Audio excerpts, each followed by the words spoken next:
I was just looking over this list on jski.com of teams that are going to be looking for charters next season.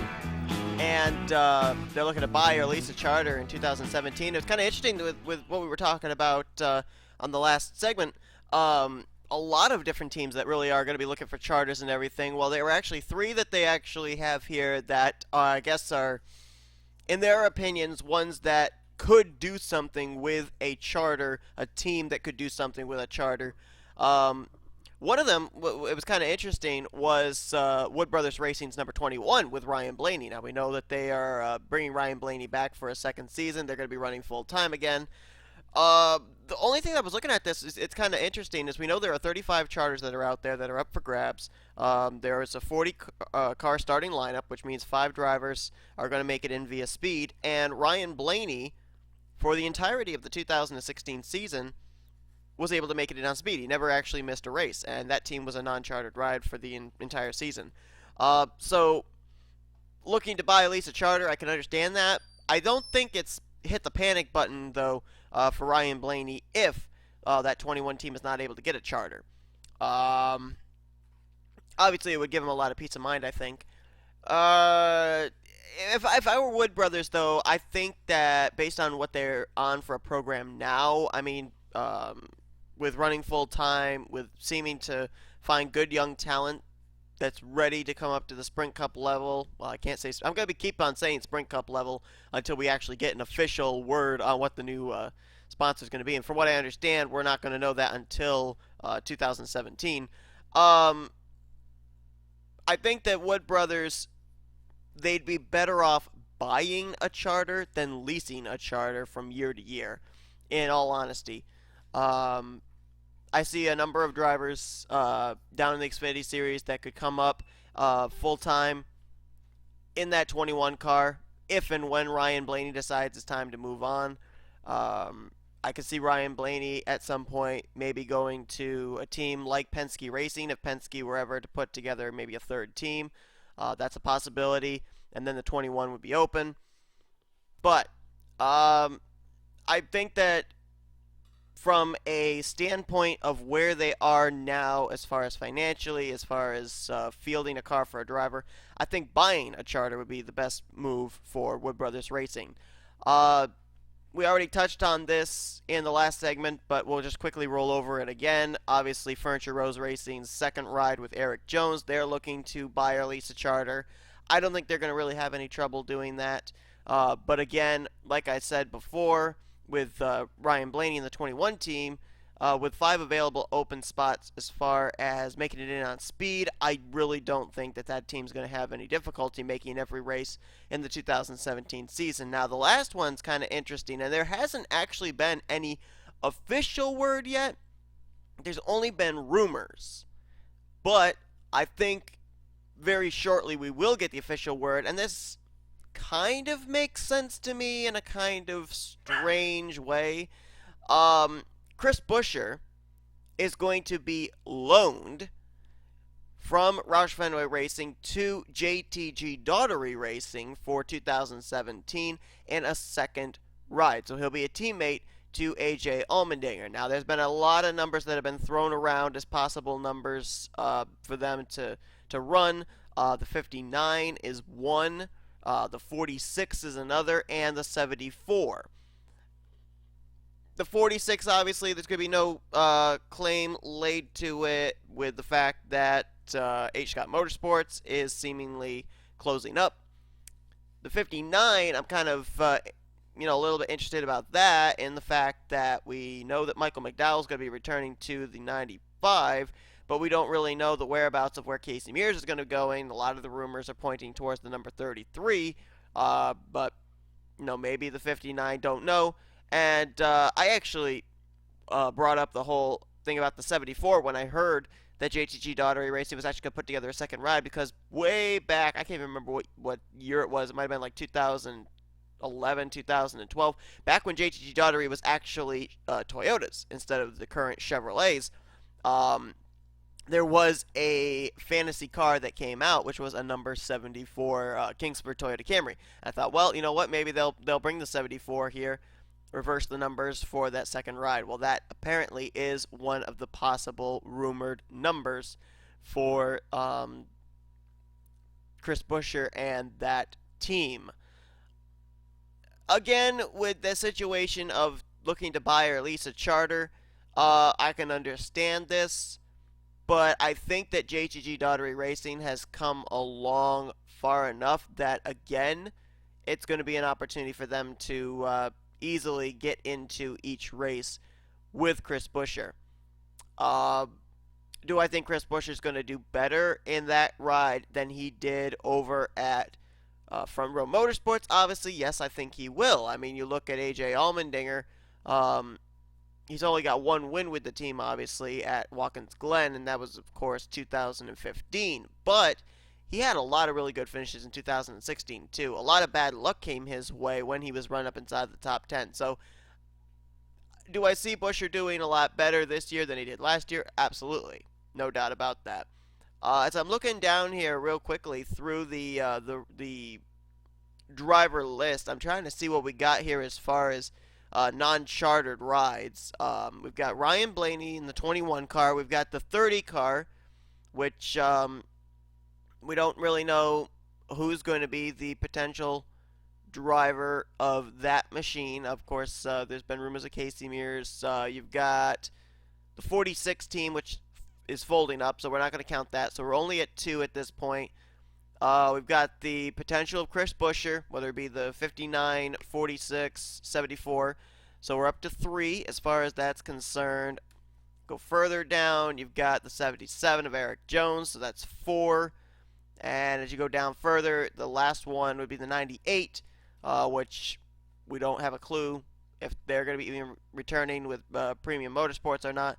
But as I'm looking at it right now, what with the 15 potentially going to be gone, the 46 potentially going to be gone, the 7 going to be gone, the 35 for Front Row Motorsports, I mean, that would be a come and go thing if they bring Gilliland back. It's looking like there's really only 5 rides out there that are non-chartered machines. So if you take the fact that there are 35 drivers out there that are going to have chartered positions, there are 5 spots left. Those drivers are going to be able to fill them in, I would think. Eric Jones easily going to get in. Ryan Blaney easily going to get in. Chris Buescher easily going to get in. And then whoever ends up driving the 30 car and whoever ends up driving the 98 car or the 55, whichever Premium Motorsports decides to do. They may actually not even decide to field a car. Who knows? So that's all up in the air, but it's looking like right now, as far as teams that are looking to buy, lease a charter, they're not really going to need to unless we have a lot of new faces, new teams pop up near the close of the 2016 season, heading into the preseason of 2017. But I really don't see that happening, to be perfectly honest. I'm seeing more teams leaving than I do see more teams coming into the sport for the 2017 season. So, let's move on now to a whole situation involving 2 Ford teams. Now, I ended up getting a message after the last segment from Paul Minnick asking if it's possible with Greg Biffle's departure. Now, people are saying Greg Biffle is retiring. I kind of get that drift too. However, there's been no formal announcement of that yet. But Greg Biffle leaving Roush Fenway Racing kind of seems like a perfect indication about that. However, I had a question from Paul Minnick asking me, does he think that Casey Mears would go over to Roush Fenway Racing? Now, we already know that Roush Fenway Racing is pretty much kind of like a baseball team that finishes with a losing season, deciding, okay, we've got to build from the ground up. I think Roush Fenway Racing is the same way. After they had the departure of Matt Kenseth, the departure of Carl Edwards, they were like, okay, we've got to have our cornerstone be Greg Biffle and try and bring in the young talent. So what did they do? They brought in Ricky Stenhouse Jr. They brought in Trevor Bayne. Drivers who have been in their Joe Gibbs Racing organization down in the other series, and they've moved them on up through the ranks. Now they've lost another cornerstone in the form of Greg Biffle. So here's the question: if you're Roush Fenway Racing, do you move the cornerstone of the team over now to the shoulders of Ricky Stenhouse Jr., or do you, at least for the 2017 season, bring in a veteran for 1 year to try and help out, help the young talent along, and then pull the trigger in the 2018 season and bring up your Ryan Reed, your Darrell Wallace Jr.? I don't know. Ryan Reed already got a taste of Sprint Cup Series action at Talladega. Do you bring him up full time to the Cup level? As a matter of fact, while I'm actually speculating all this in my mind, let me actually look at the 2017 Xfinity driver list, and we'll get a little bit of an idea of where those drivers, Reed, Wallace, where they're all situated as far as when they might be able to come up to the Sprint Cup level. Okay, so with what I'm seeing here, Ryan Reed is going to still be in the 16 for 2017 in Xfinity. One name I am not seeing is Darrell Wallace Jr. I'm looking and there is no number 6 on the driver list. Let me look a little further down just to make sure I'm not missing something. Maybe they decided to switch numbers or something. Yeah, there is no information.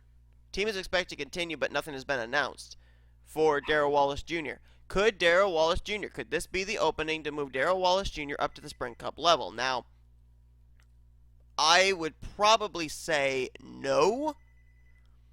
I think that they would probably, with the year he had last year, here in 2016, I should say, they'd want to keep him in one more year, have him have an opportunity to try and go for the championship next season. But I don't know. I don't know. So that is a possibility right there, that 16 car could be piloted in 2017 by Darrell Wallace Jr. Take a look at the rookie class you would have if that were the case. Ty Dillon, Eric Jones, Darrell Wallace Jr., and Gray Galding. Now, obviously, Gray Galding being in the 30 car, that wouldn't really give him much of an opportunity.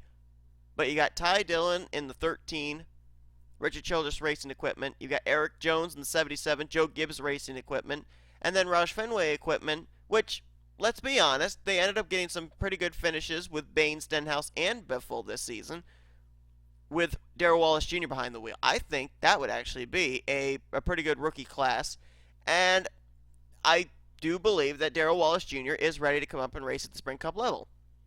So that is a possibility. Now, if you're not going to go with Darrell Wallace Jr., would moving Casey Mears over to the team be a good decision? Possibly. However, I only see it lasting for 1 year. There are some other names you could throw out there, too, that could actually come in and fill in that spot. But again, like I said, I think it would only be for the 2017 season. I don't think it would be a multi-year deal. Some names that I would fill into that area could be potentially David Gilliland as one, possibly Jeffrey Earnhardt as another, maybe David Reagan, because right now the only driver that's been confirmed to come back to Front Row Motorsports is indeed Landon Castle. So there are a lot of drivers out there that you could have the veteran experience, with the exception of Jeffrey Earnhardt, obviously, come in and be a bit of a cornerstone for the Roush Fenway team for 2017, and then bring up either Darrell Wallace Jr. or Ryan Reed for 2018. But don't be surprised. Do not be surprised if maybe you might see, with the departure of Greg Biffle, a little bit of a hurried bring up of Darrell Wallace Jr. to that 16 team. Because we do know confirmed that Ryan Reed will be in Xfinity. I think you could maybe see Darrell Wallace Jr. in the 16 car for the Sprint Cup Series. That would actually be, I think, pretty interesting. So let's move to the second Ford team that I was going to talk about, and that is, of course, Richard Petty Motorsports. We know that they're obviously going to be sticking with Eric Almirola in the 43, so that's not going to change. But with the recent retiring of Brian Scott, which was kind of a bit of a surprise there, now there's a lot of names that are being thrown around as possibilities to go into that ride. Now, Greg Biffle has been one that's actually been rumored. Biffle was also rumored to go to that second JTG Daughtery ride, but then that was shot down when the announcement Chris Buescher was going to be loaned by Roush Fenway Racing over to that team for 2017. But Biffle is also being rumored as possibly driving in the 44. To be perfectly honest, with the problems he was having with Roush Fenway Racing and that team, I don't think he would go over to a team like that, which is just about on par with Roush Fenway Racing. But nonetheless, that's a name that was thrown out there. Some other names that were thrown out there as well: David Reagan, Matt DiBenedetto, and Cole Witt. As I look at it, of those drivers, I think that maybe, just maybe, the best driver to actually go to that team would possibly be David Reagan. He's got familiarity with Fords. He is going to be able to give a little bit of, as far as restricted plate races and stuff, of momentum to that 44 team. Do I think that whoever they put in there is going to be a big performer? No, I don't. But I think that, much like the Greg Biffle situation, Richard Petty Motorsports has to look at this and say, okay, we've got somebody that has all of a sudden decided to retire. Do we bring a young talent, put him in the car for 2017, or do we put a veteran driver in, use it as a transition season, and then bring the young talent in?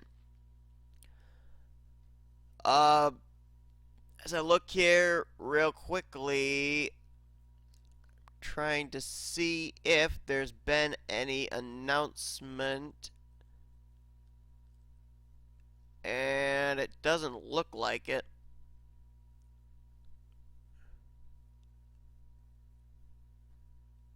Now, I'm not seeing anything right at the moment. I was wondering if there was any announcement in relation to the 43 down in Xfinity, but I am not seeing anything. So, not sure about that. So yeah, I see David Reagan probably going over to that team. Matt DiBenedetto maybe could be a good fit as well. But would you want to have somebody that's familiar with the Ford Fusions? Keep in mind that the 44 team gets its equipment out of Roush Yates, as does the team of Front Row Motorsports. So, I think it would be a much easier transition. Yeah, because the 98, when Cole Witt drove it, it was Chevys and Toyotas. It wasn't Fords. So the only driver in that list, with the exception of Greg Biffle, that has driven a Ford recently would be David Reagan. So I can maybe see David Reagan going over there and filling that spot. So we're going to go down the list now of the possible free-time agents, or full-time free agents, I should say, and see where we think they might be situated. So first off, we've got Michael Annett. That's an easy one. He's going to Xfinity in the number 5 for Junior Motorsports next season. Greg Biffle, splitting from Roush Fenway Racing. Do we see him back, or do we see him retire? We've already had Brian Scott and Tony Stewart retire this season. We had Jeff Gordon retire last season. Sorry to all you Junior fans out there, but I think we're going to be seeing a soon retiring from him. Greg Biffle's kind of part of that group. I think Biffle's rookie season was back, I want to say it was in 2003. I might be wrong. It might have been 2002. But I think that it's getting close to the time where Biffle's probably going to be retiring, especially with the fact that he's left a team like Roush Fenway Racing, which, let's be honest, as far as the open available rides out there for teams, that's probably top of the mark right now, since Joe Gibbs Racing's full up. Furniture Row Racing, they've already put their second team together. Hendrick's filled up. Richard Childress Racing, looks like they're getting all their ducks in a row. So yeah, there's not much of an opportunity to be able to go to a top-tier team for Greg Biffle. He's going to have to go to what I would call a second-tier team, like Front Row Motorsports, like Richard Petty Motorsports, teams that kind of are still in developmental, kind of scratching by kind of a situation. I do not think you're going to see Greg Biffle in a ride come 2017. I think that Homestead Miami 2016 was the last time we're going to see him in a Sprint Cup Series car, at least full time. I don't think that the situation with Roush Fenway Racing is going to be resolved between himself and that team. Uh, a lot of stuff's really been going south for Roush Fenway Racing, and I don't see them being able to backtrack and retrace their steps. So I do not see that situation resolving itself at all, and I do not think Biffle will be back. Um, I also think that unless they do bring Darrell Wallace Jr. up to the Sprint Cup level, that 16 teams charter would more than likely go to another Ford team in Ryan Blaney's 21 with Wood Brother Racing. So Landon Castle's next on the list. We already know where he's going. Landon Castle going to be going over to Front Row Motorsports once again in the 38 car. So as to move down the list, Matt DiBenedetto. So from what I understand, BK Racing, they basically signed their drivers to one-year contracts. And so the question of would DiBenedetto go back to Burger King Racing? Honestly, I think he would. DiBenedetto, for one thing, brought sponsorship to that 83 car, quite a bit of it, as a matter of fact. So I think that that would be something that BK Racing would look at and say, well, we're going to at least get funding through sponsorship if we bring him back. So do not be surprised if you see Matt DiBenedetto still with Burger King Racing.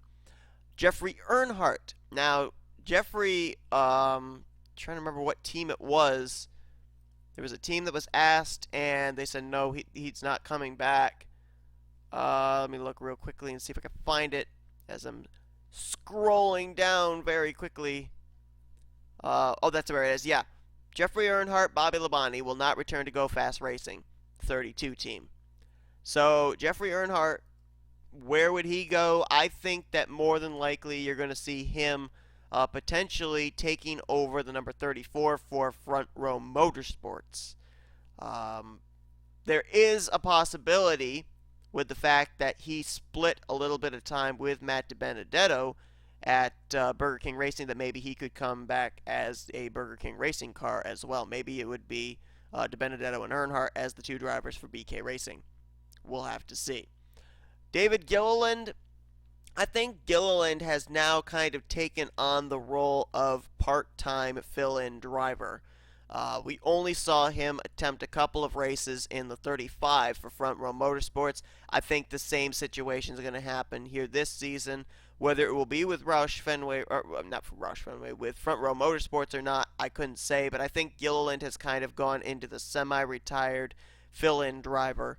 I don't think you're going to see him in a full-time ride for 2017. Casey Mears, obviously all those rumors going on. I think you're going to see him go to some Richard Childress related team, potentially the 33 car.